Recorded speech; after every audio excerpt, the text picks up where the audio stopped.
Sashen Hausa na BBC ke magana akan mita 25 da mita 31 da kuma tashoshin FM a wasu kasashen Afirka, har ma a shafinmu na intanet wato bbchausa.com. Masu ware ba da masu Abdulkadir Muktar ne ke fatan kun yi da lafiya cikin shirinmu na karfe 8:30 agogon Najeriya da Nijar, wato 7:30 kenan agogon GMT da Ghana. To a cikin shirin za ku ji cewa shugaba Trump ya gargaɗi shugaban riko ta Venezuela cewa za ta fuskanci abin da ya zarce na Nicolas Maduro idan har ta kaucewa tsarin da ya gindaya. Kasashen duniya na ci gaba da sukar Amurka kan kutsen da ta yi Venezuela yayin da dakarun kasar suka sha alwashin fuskantar duk wata barazana daga Amurkan. A Najeriya shugaba Tinubu ya umarci hukumomin tsaro su kamo maharan da suka kashe mutane fiye da 30 a jihar Neja. Zargin maharan sun taso ne daga jihohin Sokoto da Zamfara domin gujewa hararen da Amurka ta kai musu a jajiberin Kirsimeti. A baya-bayan nan dai hararen 'yan bindiga na karuwa a arewa ta tsakiyar Najeriya duk kuwa da yunkurin da gwamnatin kasar ke cewa tana yi don magance matsalar. Muna kuma ɗauke da filin lafiya zinariya.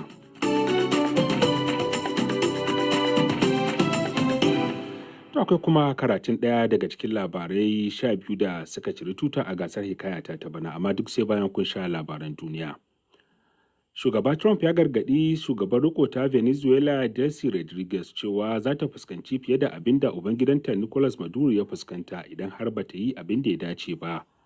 Ya ce matakin da ya ɗauka akan Venezuela a jiya Asabar zai inganta rayuwar jama'ar ƙasar ta hanyar kawo sauyin gwamnati da kuma tsare-tsare masu ma'ana. Tun da farko sakataren harkokin wajen Amurka Marco Rubio ya jaddada matsayarsa akan Venezuelan. They will continue to face pressure from the United States. We will continue to target drug boats. Ya ce za su ci gaba da fuskantar matsin lamba daga Amurka. Za mu ci gaba da kai hari kan jiragen ruwa masu safarar miyagun ƙwayoyi da ke neman shiga Amurka. Kuma za mu ci gaba da yin duk abin da ya dace domin tabbatar da abin da ya fi damun mu, wato tsaron Amurka. Akwai wani abu mai kama da martani dai. Ministan tsaron Venezuela ya ce sun girke dakaru domin fuskantar farmaki daga Amurkan. Firaministan Spaniya ya yi kakkausar suka kan harin da Amurka ta kai birnin Caracas na Venezuela. Pedro Sanchez ya soki abinda ya kira mummunan karan tsaye kan dokar ƙasa da ƙasa, kalaman da ake ganin sun zarce duk waɗanda sauran ƙasashen ƙungiyar tsaro ta NATO suka yi. Spaniya da ƙasashe 5 daga kudancin Amurka sun fitar da wata sanarwa inda suka nuna rashin amincewa da yunkurin gudanar da mulkin Venezuela daga wata ƙasa ta daban. Ƙasashen sun hada da Brazil da Mexico da Colombia da Chile da kuma Uruguay. A gobe Litinin kwamitin tsaro na Majalisar Ɗinkin Duniya zai tattauna akan batun, kuma a goben ake sa ran Nicolas Maduro zai bayyana a gaban wata kotu a birnin New York. Ministan tsaron Venezuela Janar Vladimir Padrino ya ce an kashe da dama daga cikin jami'an tsaron da ke gadin shugaban kasar Nicolas Maduro lokacin harin da Amurka ta kai birnin Caracas a jiya Asabar. Janar Padrino, wanda ya bayyana a tsakiyar sojoji, ya buƙaci a gaggauta sakin Mr. Maduro da matarsa, waɗanda ya ce an yi garkuwa da su. Ya ce wannan barazana ce ga duniya baki ɗaya. Idan a yau kan Venezuela ta faɗa, gobe ana iya afkawa wata ƙasar ta daban. Ya kuma bayyana goyon bayansa ga Delcy Rodriguez a matsayin shugabar ƙasa ta riƙon ƙwarya. To kuna shan labaran duniyar ne daga nan sashen Hausa na BBC. Shugaban Najeriya Bola Tinubu ya umarci jami'an tsaron ƙasar su gaggauta kamo waɗanda suka kai mummunan harin da ya sanadiyar rasa rayuka da dama a wata kasuwar ƙauye a jihar Neja.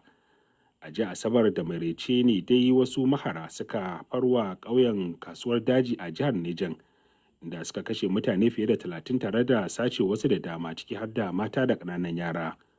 Shugaba Tinubu dai ya ƙara yawan kasafin kuɗin ɓangaren tsaro a Najeriya, wani mataki da ya ce zai taimaka wajen yaƙi da ƙaruwar aikata manyan laifuka a ƙasar.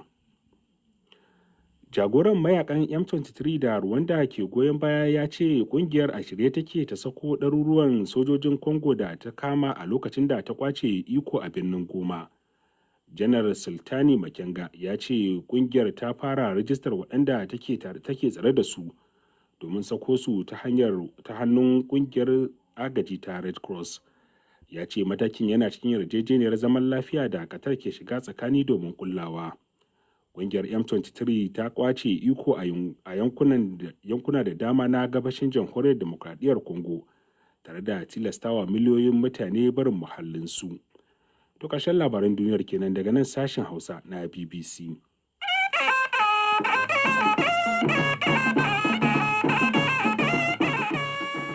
To 'yan sanda a Najeriya sun ce an kashe mutane akalla 30 kuma an yi garkuwa da wasu da dama bayan harin da 'yan bindiga suka kai wani ƙauye a jihar Neja a jiya Asabar. Shugaba Bola Tinubu na Najeriya ya umarci jami'an tsaro su gaggauta kamo waɗanda suka kai mummunan harin da kuma kubutar da mutanen da aka yi garkuwa da su. Ga rahoton Abdullahi Bello Diginza. 'Yan sanda sun ce lamarin ya faru ne jiya Asabar da maraice, inda maharan suka fito daga wani daji mai makwabtaka da ƙauyen suka kuma afkawa kasuwar tare da kwasar kayan abinci, a ƙarshe kuma suka ƙona kasuwar. Wani jami'i ya shaidawa BBC cewa 'yan bindigar sun yi wa mutane ƙawanya suka kuma ɗaure su da igiya sannan suka riƙa yi musu yankan rago. Tuni dai shugaban Najeriya Bola Ahmed Tinubu ya umarci ministan tsaron ƙasar da babban hafsan tsaron ƙasar da manyan hafsoshin sojin ƙasar da babban sufetin 'yan sanda da daraktan hukumar tsaro na farin kaya su farauto tare da kama maharan na kasuwar daji domin su fuskanci hukunci. Cikin wata sanarwa da kakakin shugaban ƙasar Bayo Onanuga ya fitar, shugaba Tinubu ya umarci jami'an tsaron su kubutar da mutanen da maharan suka sace. Sanarwar ta ce ana zargin maharan sun taso ne daga jihohin Sokoto da Zamfara domin gujewa hararen da Amurka ta kai musu a jajiberin Kirsimeti. A baya-bayan nan dai hararen 'yan bindiga na karuwa a arewa ta tsakiyar Najeriya, duk kuwa da yunkurin da gwamnatin kasar ke cewa tana yi don magance matsalar. A watan Disamban da ya gabata ne shugaba Tinubu ya ƙara yawan kasafin kuɗin ɓangaren tsaro a wani mataki da ya ce zai taimaka wajen yaƙi da karuwar aikata manyan laifuka a ƙasar. Abdullahi Bello Diginza, sashen Hausa na BBC a Abuja, Najeriya. Ta sai kuma filin lafiya zinariya tare da Habiba Adamu.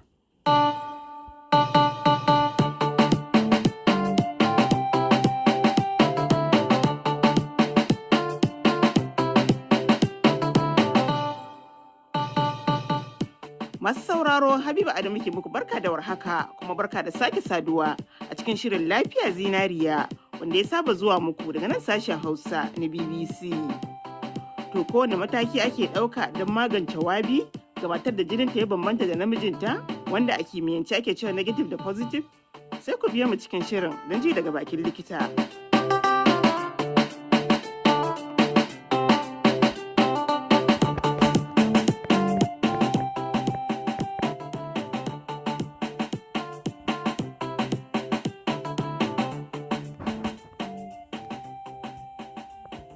To masana a fannin kiwon lafiya sun rarraba jinin ɗan adam zuwa rukuni daban-daban wanda a kimiyyance ake cewa ratios, kuma waɗannan rukunai ana gane su ne da wani sinadarin da Allah ya halitta a cikin jini.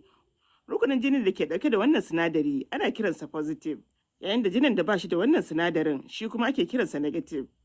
Sai dai akan samu matsala ga mace mai juna biyun da jininta baya ɗauke da wannan sinadari, wato jininta negative ne, yayin da namijinta kuma ya kasance positive saboda yana ɗauke da wannan sinadari a jininsa.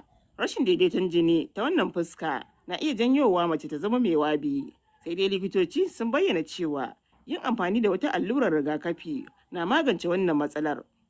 To a ci gaba da hira ta da Dr. Aishatu Musa Hari kan muhimman rigakafin da mace mai ciki ya kamata ta yi. Ta yi min cikakken bayani kan wannan matsala na rashin daidaiton jini na ma'aurata da matakan da ya dace a ɗauka.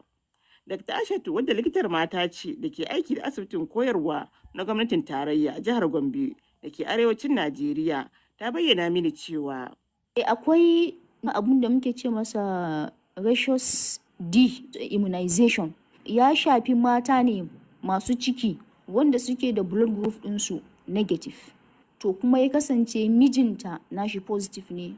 Wannan matan ya dole ne ta yi wannan rigakafin, domin in ba ta yi wannan rigakafin ba za ta cutar da daman haihuwanta na gaba da kuma lafiyan 'ya'yan da za ta haifa.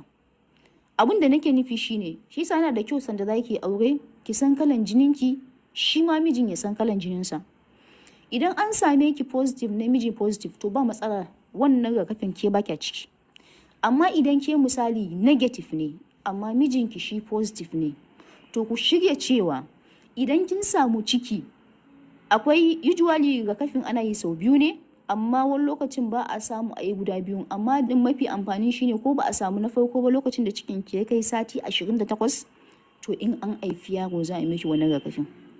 To yanzu kin haihu ke negative, mijinki positive, to akwai yiwuwan wannan ɗan da kika haifa ya ɗauko babansa ko kuma ke. In ya ɗauko ki negative, to yanzu ke jininki da ɗanki da dai ne, ba matsala.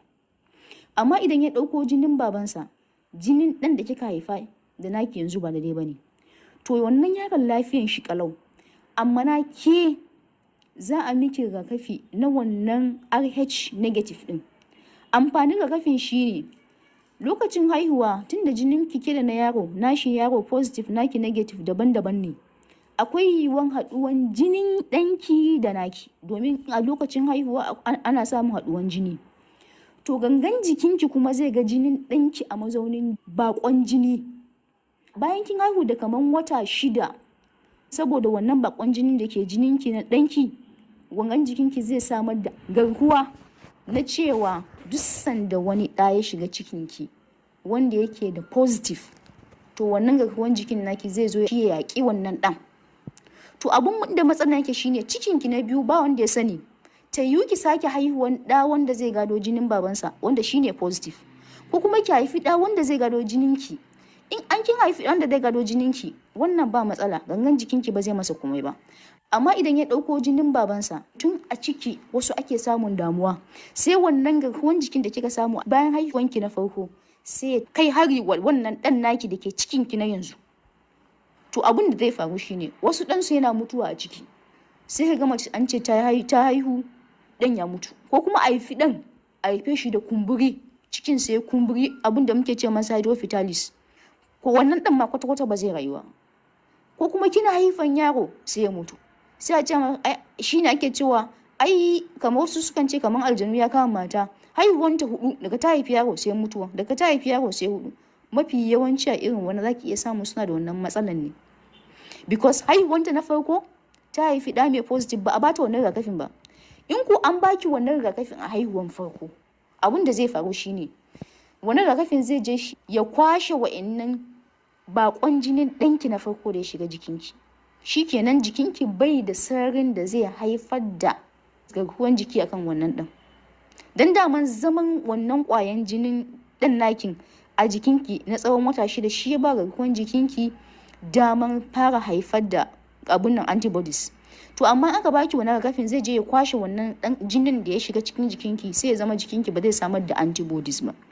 So wannan shine rigakafin wanda yake da matukar muhimmanci. Mace kina ji yar uwa, duk sanda kika san jininki negative ne, a kina haihuwa ki samu wannan alluran. In fact a wajen awu ma ya kamata tun da kika samu ciki ki fara ajiye naira 1000 ko 500 duk wata. Yana sai da rigakafin ya kai 60,000 a sani na. So sai ki yi lissafi idan cikin wata 9 ne nawa za ka ajiye, because wasu abun da yake damu su shi in sun haihu sai su ce ba su iya sai rigakafin ba. Wannan rigakafin kuma ya kai ka sai da abun hawanka, ya kai ka sai da motanka, ya kai ka sai da kominka da kake da shi mai muhimmanci. Ka san me muhimmancin shi? Because in mace ta yi wasa ta haifi ɗan na farko mai positive, ba mata wannan rigakafin ba, sai gangan jikinta ya samar da wannan antibody, sai haihuwanta na biyu ta haifi na positive, to ruwan jikinta zai kashe ɗan. Ta sake samun na ciki na 3 shi ma positive, ruwan jikinta zai kashe ɗan. Ta sake samun na 4, sai ya zama a rayuwanta za ta iya haihuwa sau 7, amma wannan ɗan farkon shi zai rayu, duk sauran sai sun mutu. Wannan kaddara ne wanda mutane suka sai da shi. To no za ka haɗa 60,000 ne da 'ya'yanka za ka ta haihuwa, mace ɗauki ciki wata 9 sannan zuwa ta samu damuwa. So final decision din shine once kika san ke negative ne, mijinki positive ne, dole in kin samu ciki ki je awo, kuma a biki a tabbatar da cewa in kin haifi ɗa positive a baki allura. Ko likita bai baki ba hajiya, don wani lokacin ƙananan asibitocinmu ban sani ba, aiki ne ke musu yawa, mantuwa ne ko me, za ga mace ta haihu ita negative ne mijinta positive ne, ba a ma duba jinin yaron ba, bare a gane cewa yaron positive ne, uwar tana buƙatar wannan allura. So in aka yi wannan, ko da kin je ki ƙaramin asibitin da ba kowa ba ne ke zuwa ban asibiti, ki gaya wa likita cewa ke kalan jininki negative ne, na mijinki positive ne, a duba ɗan da kika haifa. In kalan positive ne irin namijinki, to lalle a baki wannan alluran, da kanki zaki matsa hajiya. Idan kuma an duba jinin ɗankin nan an ce is negative to ba kya buƙatan